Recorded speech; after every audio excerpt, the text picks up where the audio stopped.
Hello students, how are you? कैसे हैं आप लोग? तो चलिए कंटिन्यू करते हैं हमारा previous chapter number 8 and that is body movement. हमने ह्यूमन बॉडी मूवमेंट के बारे में स्टडी कर लिया था पार्ट 1 में। इस चैप्टर का जो वीडियो है पार्ट 1, उसमें हमने ह्यूमन बॉडी के वेरियस मूवमेंट को स्टडी किया था। जिन बच्चों ने वो नहीं देखा अभी तक, पहले वो वीडियो ज़रूर देखें, देन आफ्टर ये पार्ट 2 देखें। ओके, सो लेट अस स्टार्ट। अभी ह्यूमन बीइंग का हो गया, उसके बाद अब जो नेक्स्ट टॉपिक इस चैप्टर में है that is about animal body movement. Okay, get of movement word use हुआ है, दैट इज GAIT, है ना? सॉरी, गेट वर्ड यूज हुआ है।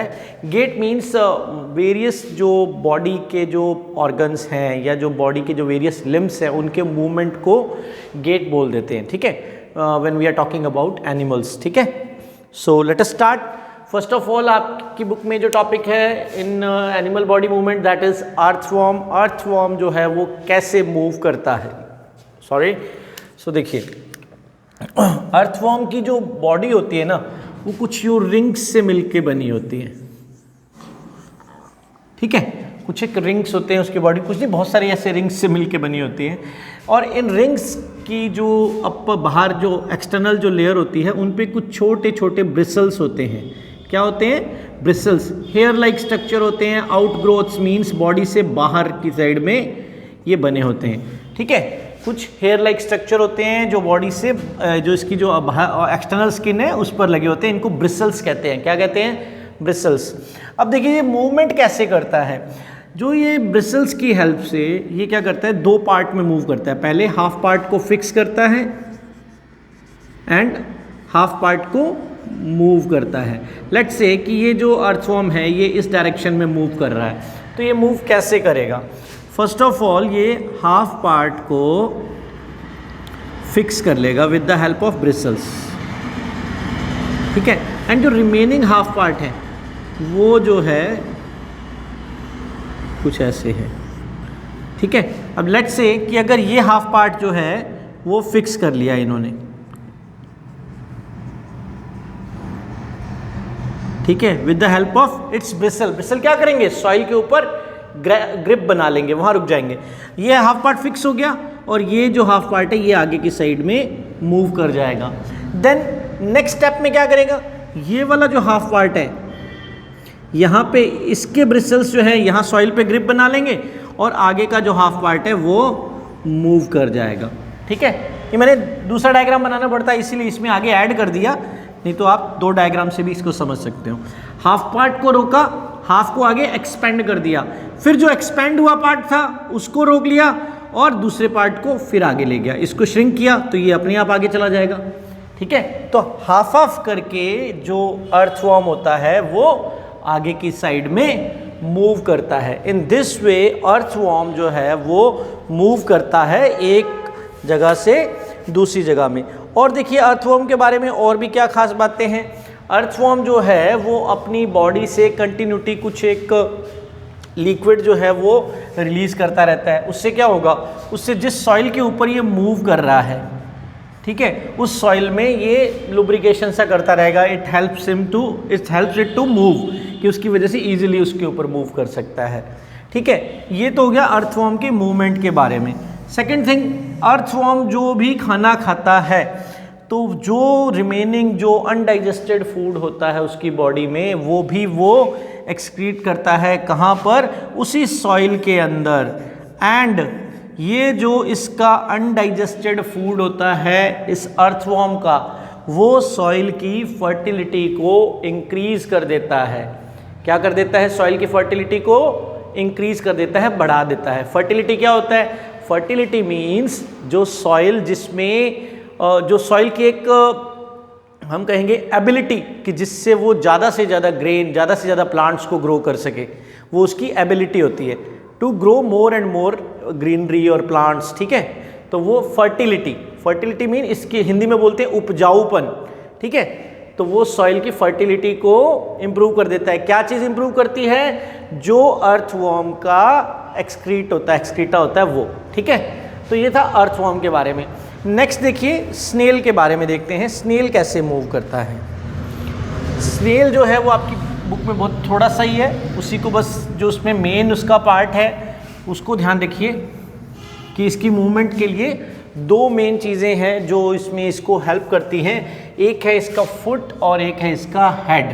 ठीक है, डायग्राम इसका कुछ यहाँ पे बनाने लायक कुछ इस तरीके का डायग्राम है।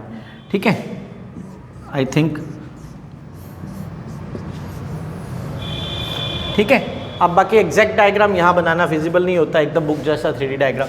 तो क्या होता है कि इसके अंदर जो इसको मूवमेंट करने में दो चीज़ें जो हेल्प करती हैं, एक तो होता है ये जो पार्ट है ना, हार्ड पार्ट, ये शेल होता है, इसके अंदर इसका हेड एंड फुट होते हैं जो इसको हेल्प करते हैं।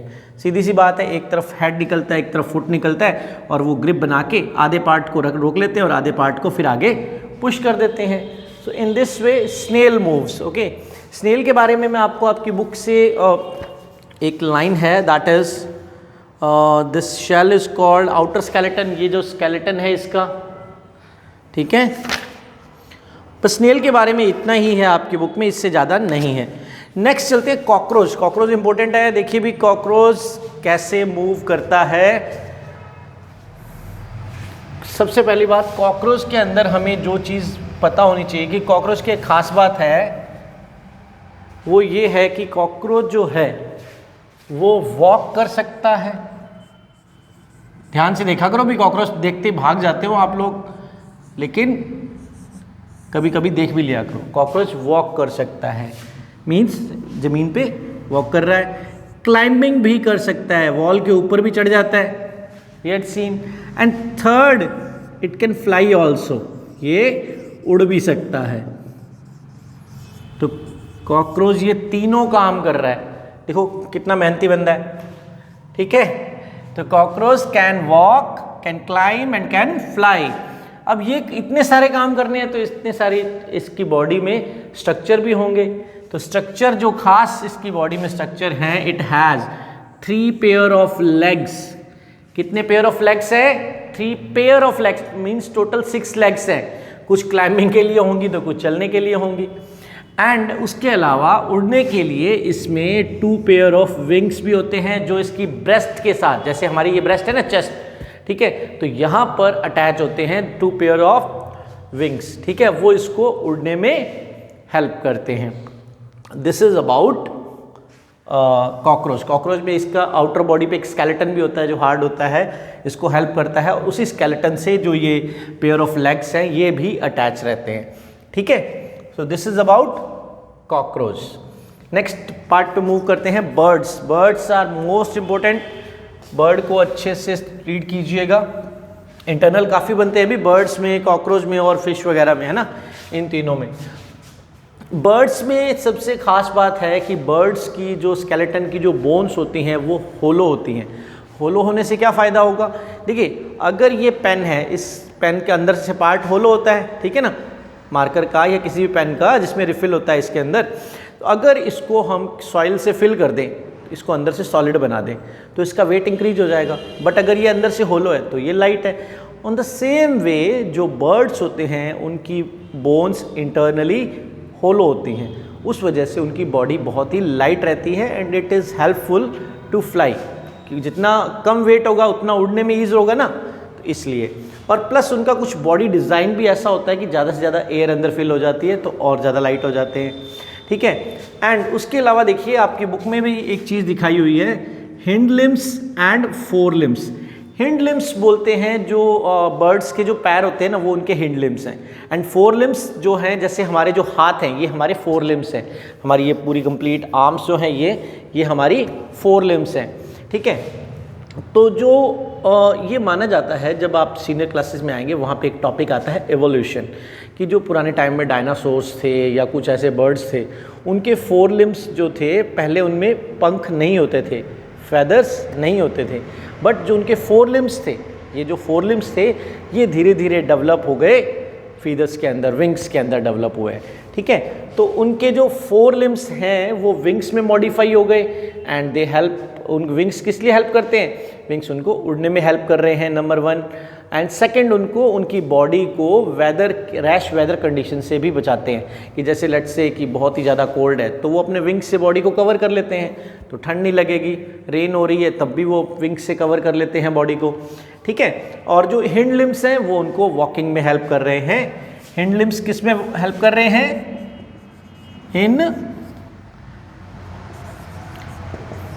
हिंड लिम्स वर्क कर रहे हैं इन वॉकिंग, ठीक है। और जो फोर लिम्स हैं वो फोर लिम्स किस में वर्क कर रहे हैं, हेल्प कर रहे हैं? फोर लिम्स उनको उनके मॉडिफाइड विंग्स बन गए हैं जो उनको उड़ने में हेल्प कर रहे हैं, ठीक है। So this is about birds कि बर्ड्स जो हैं वो कैसे उड़ रहे हैं या कैसे चल रहे हैं, ठीक है। The shoulder bones are strong, ये आपकी बुक में एक आधी लाइन और है। The shoulder bones are strong, the breast bone are modified to hold the muscles of flight which are use to move wings up and down. जो यहाँ पे देखिए ये वाला जो पार्ट है, जो particularly I am talking about this, ठीक है, यहाँ वाले पार्ट की बात हो रही है। ये जो पार्ट है यहाँ पर ये इस विंग को रोक के रखता है, ठीक है। तो इससे क्या है कि ये देखिए ये जो लाइन लिखी हुई है ना, the breast bone are modified to hold the muscles of flight, यहाँ पे मसल्स को रोक के रखते हैं और ये इसको उड़ने में हेल्प करते हैं और विंग्स को अप एंड डाउन करने में भी यह ये वाला पार्ट हेल्प करता है, ठीक है। So this is about the birds. Next point पे चलते हैं, दैट इज फिश कि जो फिश है वो कैसे मूव कर रही है, इसको भी देखते हैं। देखिए फिश के बारे में ख़ास बात ये होती है कि फिश का जो बॉडी डिज़ाइन है, फिश का जो बॉडी डिज़ाइन है वो कुछ ऐसी होती है ना फिश, ठीक है, ज़्यादा अच्छी नहीं है बट समझने लायक है। इसका जो बॉडी डिज़ाइन है इसे बोला जाता है streamlined body design. Pen light हो गया है। इसके बॉडी डिज़ाइन को हम क्या बोलते हैं? स्ट्रीमलाइंड। ये क्वेश्चन आता है भी, स्ट्रीमलाइंड बॉडी डिज़ाइन क्या होता है। देखिए स्ट्रीमलाइंड बॉडी डिज़ाइन की खास बात क्या है कि आगे से नैरो है, सेंटर से लार्ज है। देखिए यहाँ से जो इसकी विड्थ है वो कम है कंपेयर टू दिस, ठीक है, और फिर पीछे आते आते फिर से इसकी जो विड्थ है वो कम हो गई, ठीक है। जो इसकी विड्थ है वो आगे फ्रंट पे यहाँ कम है, यहाँ थोड़ी ज़्यादा है, यहाँ फिर कम है। इसका एडवांटेज क्या होगा? देखिए इसका एडवांटेज क्या होता है कि लेट्स से जब ये वाटर के अंदर मूव कर रही है तो यहाँ से जो वाटर की जो लेयर्स हैं जो स्ट्राइक कर रही हैं उनको बहुत ही कम एरिया मिलेगा स्ट्राइक करने के लिए। यहाँ आके स्ट्राइक करेगी तो एक ही जगह पे करेगी ना, बाकी जो लेयर्स आएंगी ना वो इसके साथ लग के यूँ निकल जाएंगी। तो इसलिए क्या होगा कि जो वाटर थ्रस्ट का जो वाटर के जो थ्रस्ट को फेस करना होगा, अगर हमें सामने कहीं जाना है, let's say we want to go further, अगर यहाँ पर सामने एक सीधी एक वॉल आ जाए तो क्या हम उसको क्रॉस कर सकते हैं? नहीं, इट विल टफ कि उसको तोड़ो करो फिर निकलेंगे। बट अगर कहीं पे कुछ छोटी सी वॉल है तो उसको हम इजीली जंप कर जाएंगे, ठीक है। तो सेम वे में इसको जो वाटर का जो थ्रस्ट फेस करना पड़ता है वो बहुत ही छोटे एरिया को करना पड़ता है, ठीक है। बिकॉज अगर वाटर आ रहा है तो वो कुछ तो फोर्स लगाएगा ना इसको पीछे पुश करने के लिए, तो बहुत ही कम एरिया को फेस करना पड़ता है। एंड बाकी जो वाटर की लेयर्स होती हैं वो इसकी बॉडी के साथ साथ यूँ फ्लो करके आगे चली जाती हैं बिना इसकी बॉडी को पुश किए, ठीक है। So that kind of structure is called streamlined body structure. This is the main thing which helps the fish to move in flowing water, ठीक है। उसके अलावा एक और चीज़ जो इसको मूव करने में हेल्प करती है, आपकी बुक में एक डायग्राम भी दिए हुए हैं काफ़ी सारे, कि जो फिश है वो कुछ इस तरीके से कर्व बना के चलती है कि जो हाफ बॉडी है अगर वो इस साइड में है उसकी डायरेक्शन, तो जो रियर बॉडी है उसकी डायरेक्शन अपोजिट साइड में होगी, ठीक है। अगर अपर बॉडी जो है वो लेफ्ट साइड में मूव कर रही है तो लोअर बॉडी जो है वो राइट साइड में मूव करेगी। मैं आपको बुक का डायग्राम दिखा देता हूँ। That is figure number 8.3 in your book. That is, देखिए ये जो डायग्राम है इसमें देख लीजिए जितनी जगह पे जो विंग्स दिए हुए हैं, देखिए लोअर बॉडी और अपर बॉडी की डायरेक्शन हर जगह पे अलग है। यहाँ देखिए जो अपर बॉडी है वो इस साइड में मूव कर रही है, तो लोअर बॉडी अपोजिट साइड में। सभी की सभी जितने भी इसमें फेजेस दिखाए हुए हैं, ठीक है। And this kind of movement helps him to move, this make a jerk. क्या होता है कि जब इसका नीचे का पार्ट जो है ये जब अपोजिट साइड में जाता है तो ये इसको आगे की साइड पुश करता है, एंड इस जर्क की हेल्प से जो फिश है वो मूव करती है, ठीक है। So this is about fish. Now come to the snake. Snake के बारे में एक बहुत ही इंटरेस्टिंग फैक्ट है, दैट इज कि स्नेक में बैकबोन होती है। क्या होती है? बैकबोन। और स्नेक हैव अ लॉन्ग, जितनी उसकी लेंथ होती है ना ऑलमोस्ट उतनी होती है, उसमें उतनी बड़ी बैकबोन होती है। रीढ़ की हड्डी जैसे हमारी है ना, हमारे यहाँ से स्टार्ट होती है और नीचे तक। भाई हम तो ऐसे नहीं कर पाते, लेकिन हम भी कर पाते हैं, लेकिन not that much extent. But इस स्नेक के अंदर जो बैकबोन होती है ना, वो काफ़ी सारे छोटे छोटे ऐसे पीसेज होते हैं, और with the help of muscles ये जो बोन्स के बैकबोन के पार्ट होते हैं एक दूसरे से अटैच रहते हैं। और जो स्नेक है वो जब मूव करता है तो वो कुछ ऐसे मूव करता है, ठीक है। तो ये सारे में बैकबोन है, इस एंटायर पार्ट में बैकबोन होती है, और वो बैकबोन के जो जितने भी बोन्स होती हैं वो सारी मसल्स की हेल्प से इंटरकनेक्टेड रहती हैं, ठीक है। वो अलग नहीं हो सकती हैं ऐसे। अब ये लूप बनाता है ऐसे, ठीक है। एंड जैसे ये एक लूप बनाता है तो ये आगे वाले लूप को पुश करता है, उससे फिर आगे वाला लूप, एंड धीरे धीरे करके ये ऐसे मूव करने लगता है। बट इसकी मूवमेंट की एक और ख़ास बात होती है कि जो स्नेक का मूवमेंट होता है वो कभी भी स्ट्रेट लाइन नहीं होता है, वो कभी भी स्ट्रेट लाइन नहीं होता है, वो ऐसे आड़ा टेढ़ा ही चलेगा, एक सीधी लाइन में कभी भी मूव नहीं करता। मूवमेंट की बात कर रहा हूँ, ये बॉडी को तो जो बना ही रहा है, लेकिन इसका जो मोशन है ना कि यहाँ से यहाँ इसको जाना है, तो ये नहीं कि यहाँ से यहाँ यूँ चला जाएगा। हो सकता है कि इधर जाए, हो सकता है इधर जाए, आगे जाना है बट कंटिन्यूसली एक टेढ़े मेढ़े रास्ते पे जाता रहेगा। This is how a snake moved, ठीक है। मैं स्नेक के बारे में आपकी बुक में देख लेता हूँ अगर कोई और लाइन है। That is snake have a long backbone, they have many thin muscle, they are connected with each other. सब बता दिया ये। The snake of body curve into many loops, सब बता चुका हूँ आपको। Okay, I think this is sufficient. एक लास्ट पेज पे एक एंशियंट ग्रीक फिलोसफर, एक लाइन है, एंशियंट ग्रीक फिलोसफर अरिस्टॉल, ठीक है, अरिस्टॉल बोलेंगे शायद इसको। In his book gate of animal asked himself few questions. Interesting है, अगर आप पढ़ें इसको तो पढ़ सकते हो, नहीं तो आई थिंक स्नेक तक सफिशिएंट है। इस चैप्टर को रीड कीजिए, वीडियो को देख लीजिए, वीडियो देखने के बाद चैप्टर ज़रूर रीड कीजिए। कुछ नहीं आता है, you can ask, you can write in comment box, you can call me, what ever you like. Okay, and don't forget to share this video with others, and subscribe the channel also, hit the bell icon, दूसरों को भी बोलिए। Okay, bye bye.